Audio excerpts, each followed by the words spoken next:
ॐ भूर्भुवः स्वः तत्सवितुर्वरेण्यं भर्गो देवस्य धीमहि धियो यो नः प्रचोदयात्।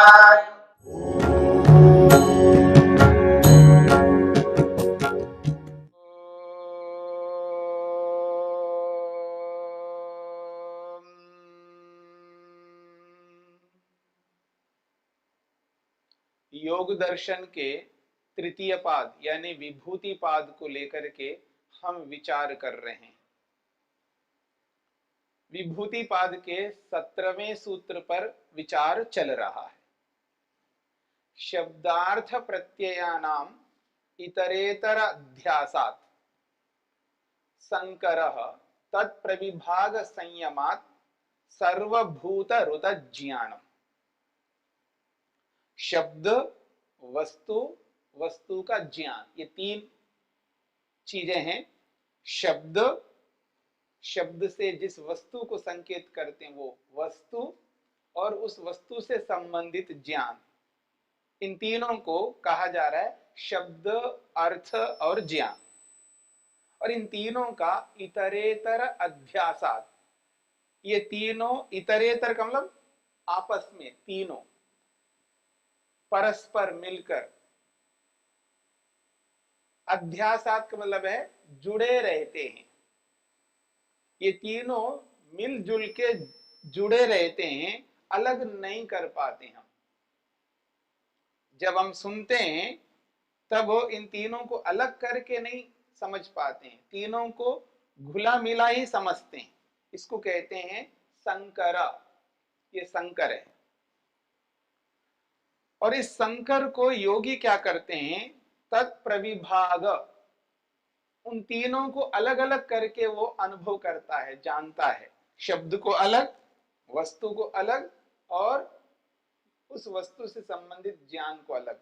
तो तीनों में संयम कर लेने से उस योगी को सर्व, समस्त प्राणियों का, सर्व का समस्त प्राणियों का, क्योंकि भूत शब्द प्राणी के लिए आता है, तो सर्वभूता समस्त प्राणियों का रुता ज्ञानम। रुता कहते हैं आवाजें, ध्वनियां, अलग अलग प्राणियों की जो अलग अलग ध्वनियां हैं, जब वो अलग अलग प्राणी जो भी उच्चारण करते हैं, जो बोलते हैं, उन समस्त ध्वनियों का उसे बोध, ज्ञान होता है। ये बात कही जा रही है। और इसी सूत्र की व्याख्या करते हुए महर्षि वेदव्यास ने प्राणी मात्र के बोली को समझने से पहले उसकी भूमिका बताई जा रही है। उसकी भूमिका उन्होंने बताई कि वाणी का क्या सामर्थ्य है। वाणी उच्चारण करके सार्थक हो जाती है, कान जो है ये ध्वनि को सुन करके सार्थक हो जाते हैं। तब वो जो वर्ण वाणी के माध्यम से बोले जा रहे हैं, उन वर्णों को कानों के माध्यम से सुना जा रहा है, उसके बाद में सुनाई देना बंद हो गया, वर्ण समाप्त, वाणी तो समाप्त हो ही गई। वाणी वर्णों का उच्चारण करके रुक गई, और कान उन वर्णों के ध्वनि को सुन करके रुक गए। उसके बाद में जो हमारी बुद्धि है, जो हमारा मन है, वो क्या करता है, वो एक एक वर्ण को जोड़ता है, और जोड़ करके बुद्धि में उन वर्णों को इकट्ठा करके एक शब्द यानी एक पद बनाती है बुद्धि। तब जाकर के हमें शब्द के बारे में, उस शब्द से बोले जाने वाले संकेत जिसके लिए हो रहा है वो वस्तु, और उस वस्तु से संबंधित ज्ञान, जानकारी, ये तीनों हमें घुले मिले होते हैं। जैसे मैं बोल रहा हूं, जिस वस्तु को लेकर के, जिस चीज को लेकर के बोल रहा हूं, उससे संबंधित जो जानकारी आपको मिल रही है, केवल जानकारी नहीं मिल रही है, वस्तु की प्रतीति, वस्तु की स्मृति, और वो शब्द और उस वस्तु से संबंधित ज्ञान, तीनों इकट्ठे होते हैं आपको। जैसे मैंने बोला घर, घर बोलते ही घर की स्मृति, वो जो वस्तु है उसकी, और घर जो शब्द है उस शब्द की उपस्थिति, और उस घर से संबंधित जानकारी, ये तीनों इकट्ठे आपको हो रहे होते हैं। कोई भी कुछ भी बोले, पर योगी क्या इन तीनों को अलग करके, विभाग करके एक एक को समझता है। तब जाकर के ऐसे योगी को प्राणी मात्र के विषय में जानकारी होती है कि कौन सा प्राणी क्या बोल रहा है, वो क्या उच्चारण कर रहा है, ये उसको बोध होता है। ये कहना चाह रहे हैं। तो वर्णों की चर्चा हुई है, पदों की चर्चा हुई है। अब वर्ण को लेकर के एक विशेष बात कही जा रही है। वो कहते हैं वर्ण पुनः एक एक पदात्मा। एक बहुत बड़ी बात कही जा रही है। वो कहते हैं एक एक वर्ण, वर्ण का मतलब अक्षर, एक एक अक्षर में कितना सामर्थ्य है देखिएगा। वो कहते हैं एक एक अक्षर अपने आप में शब्द है, अपने आप में वो एक पद है।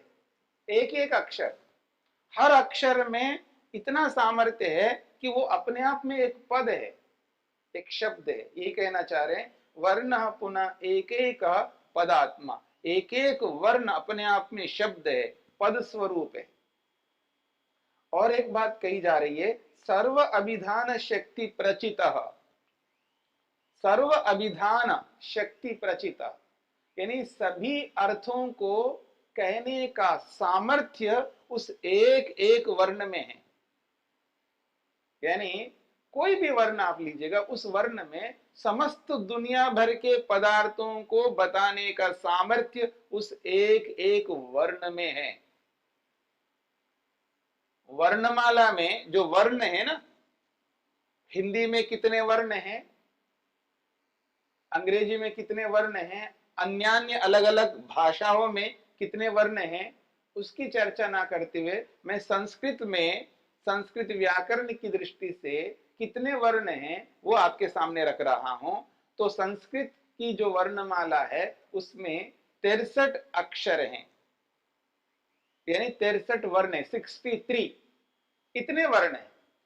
और प्रत्येक वर्ण में यह सामर्थ्य है कि वो प्रत्येक वस्तु को कहने का सामर्थ्य रखता है। उतनी एबिलिटी हर वर्ण में विद्यमान है। ये कहना चाहते हैं कि सर्व अभिधान शक्ति प्रचिता, एक एक वर्ण में समस्त अर्थों को कहने का सामर्थ्य है। फिर वो क्या करते हैं, सहकारी वर्णांतर प्रतियोगित्वात्।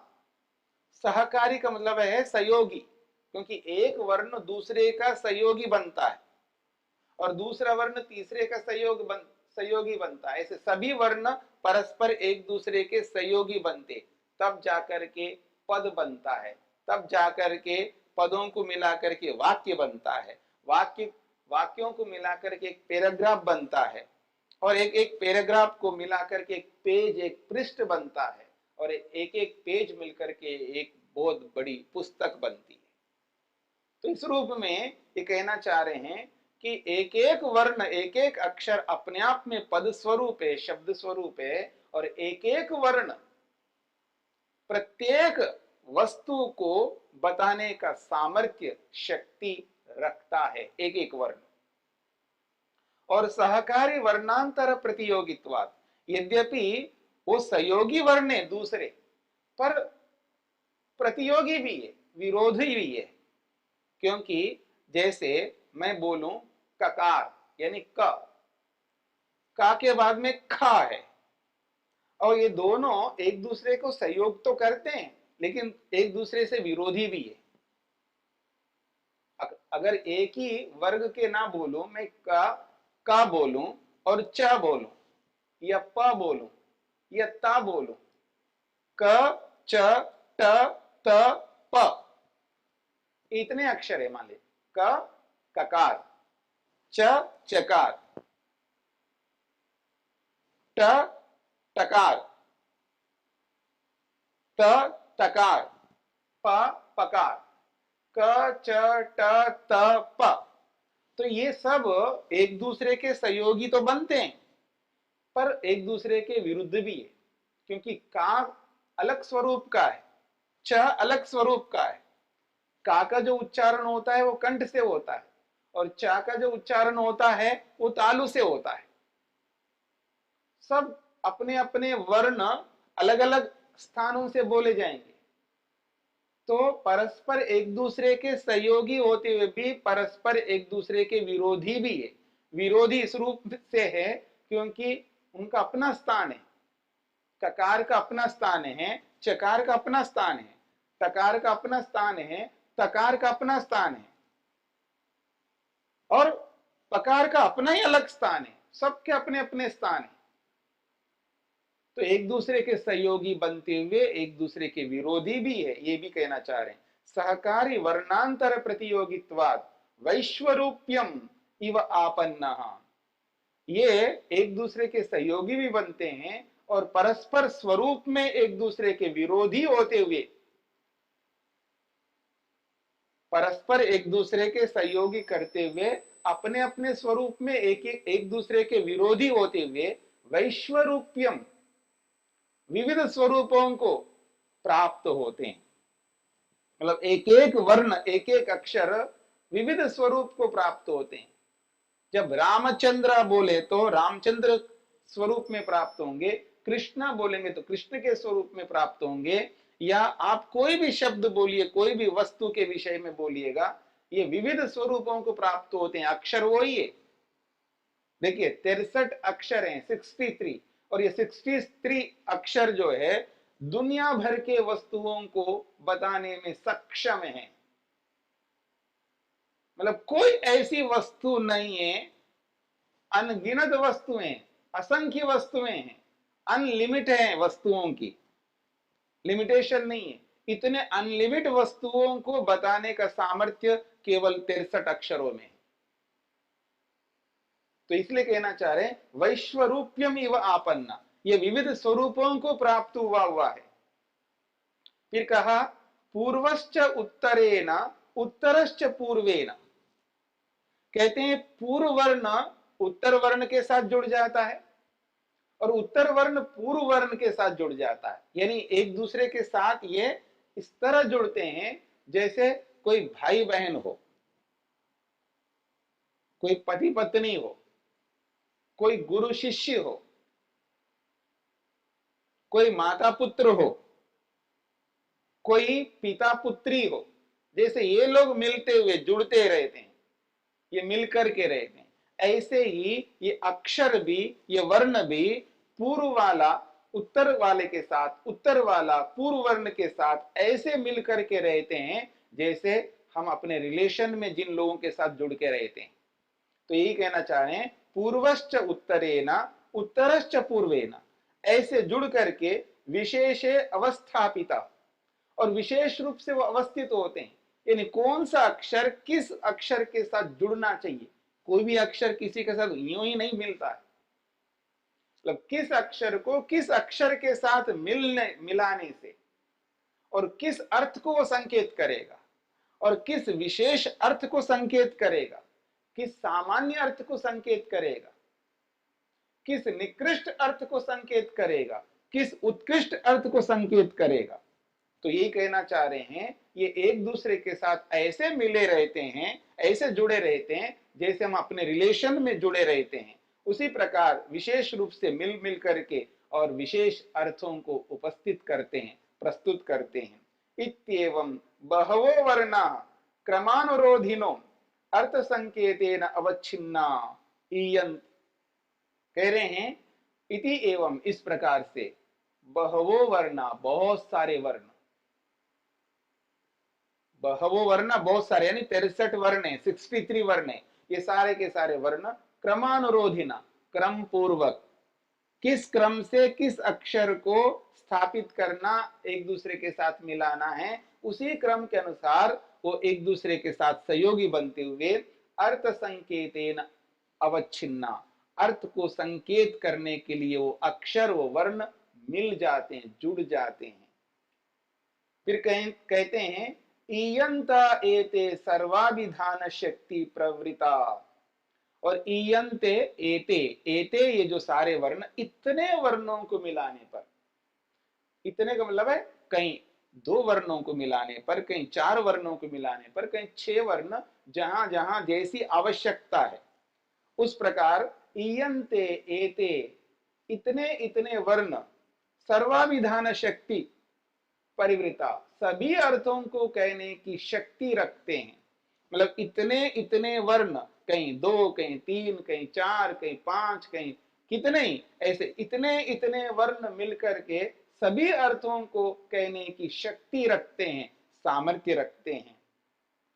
जैसे उदाहरण के लिए एक है ग, एक है औ और एक है विसर्जनीय। जो संस्कृत में जब हम किसी वस्तु को संकेत करने के लिए जो शब्द बोलते हैं, वहां पर विसर्ग एक आता है। विसर्ग भी एक वर्ण है संस्कृत में। विसर्ग का अर्थ है जो 2 बिंदु लगे रहते हैं ना, शब्द के अंत में, लास्ट में जो 2 डॉट्स लगे रहते, 2 बिंदु लगे रहते, जैसे रामः, लक्ष्मणः, भरतः, कृष्णः। तो इन सब के अंत में जो 2 डॉट्स, जो बिंदु लगे रहते हैं, इसको संस्कृत में विसर्ग कहते हैं। और विसर्ग, ये जो डॉट्स नहीं है, ये वर्ण है संस्कृत में, ये अक्षर है।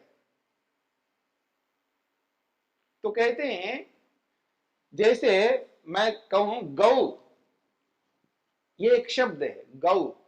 गौ में 3 वर्ण है, एक गा है गकार, और एक है औ, औ है स्वर, गा जो है व्यंजन में आता है, और औ जो है स्वर में आता है।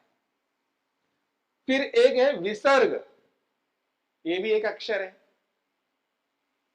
अब ये विसर्ग ऐसा है, ये व्यंजन के साथ भी जुड़ जाता है, व्यंजन भी माना जाता है, और स्वर के साथ भी स्वर भी कहलाता है।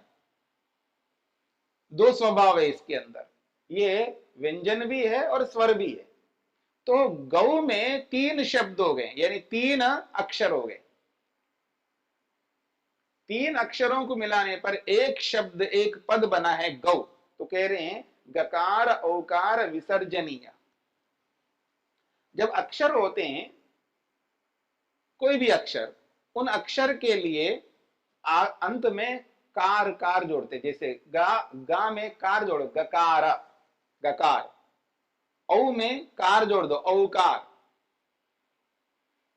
अ में कार जोड़ तो अकार, ई में कार जोड़ तो इकार। यानी उस वर्ण को बोलने की एक प्रक्रिया है संस्कृत में। केवल अ ऐसे बोलते ही पकड़ में नहीं आता, उसके साथ कार जोड़ के, तो यह प्रत्यय है एक प्रकार से।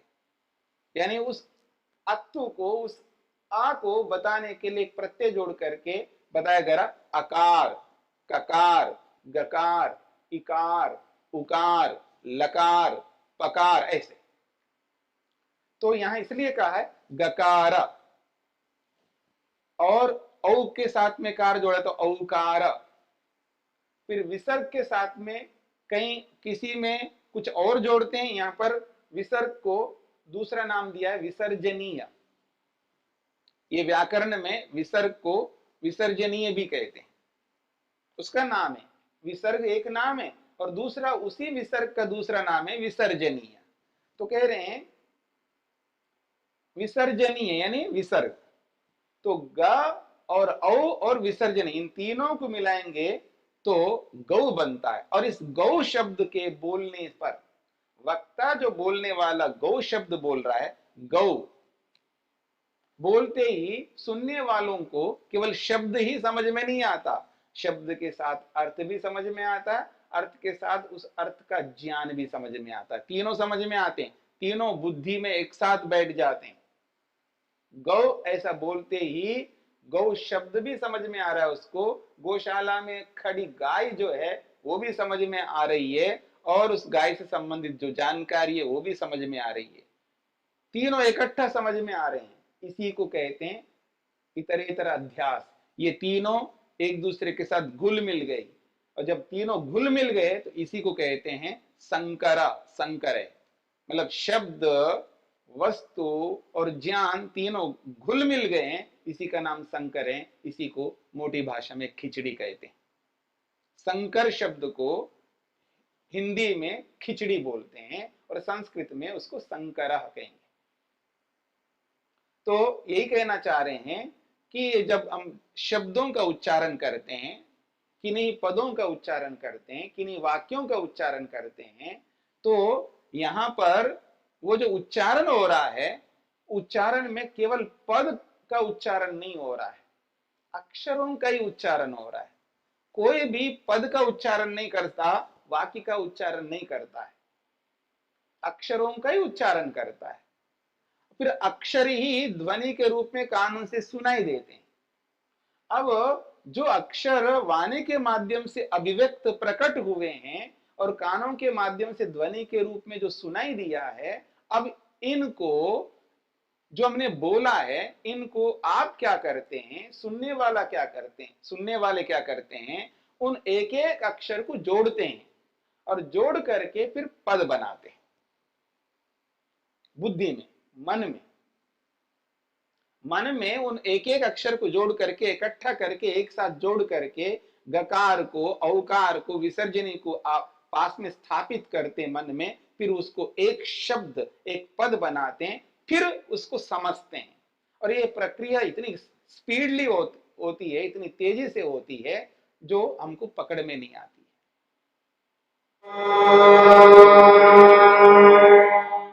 द्यो शान्तिरन्तरिक्षं शान्ति पृथिवी शान्तिरापः शान्तिरोषधयः